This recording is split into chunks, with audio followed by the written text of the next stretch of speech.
Bonjour à tous. Alors on va continuer aujourd'hui avec le thème de la prise de recul en abordant le soft skill de faire prendre un recul observatoire à quelqu'un.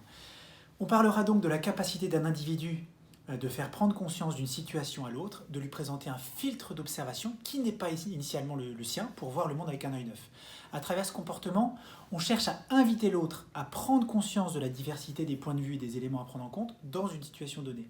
Vous comprendrez par exemple l'importance capitale que peut avoir ce soft skill quand on veut témoigner de ce comportement auprès de ses collaborateurs lorsqu'on est notamment dans une position de management.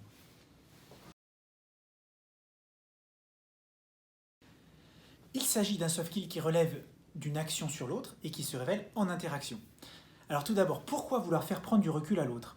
Amener l'autre à dézoomer, c'est réduire ses biais cognitifs, et en effet, il est possible que votre interlocuteur ne considère pas la diversité de solutions qui s'offrent à lui, car par exemple, il est sujet au biais cognitif de statu quo, c'est-à-dire qu'il a une appréhension du changement.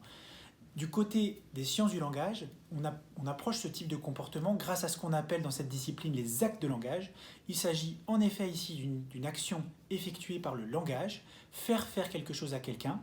On effectue une action sur l'autre, sur sa prise de conscience, sur ses représentations. On parle plus précisément ici en utilisant les termes de la théorie des actes de langage d'un acte exercitif, c'est-à-dire un acte directif. Alors, quelle pratique pour faire prendre un recul observatoire en interaction? Il s'agit ici principalement de manifestations langagières. Par exemple, le souci de partager avec l'autre une diversité de points de vue tout en le laissant libre dans ses choix. Les questions qui amènent l'interlocuteur à considérer des nouvelles ouvertures possibles. Avez-vous considéré? Êtes-vous toujours de l'avis que? Etc. On trouve des reformulations du discours d'autrui qui mettent en avant quelque chose qui n'aurait pas été mentionné explicitement. Vous ne souhaitez donc pas opter pour, etc.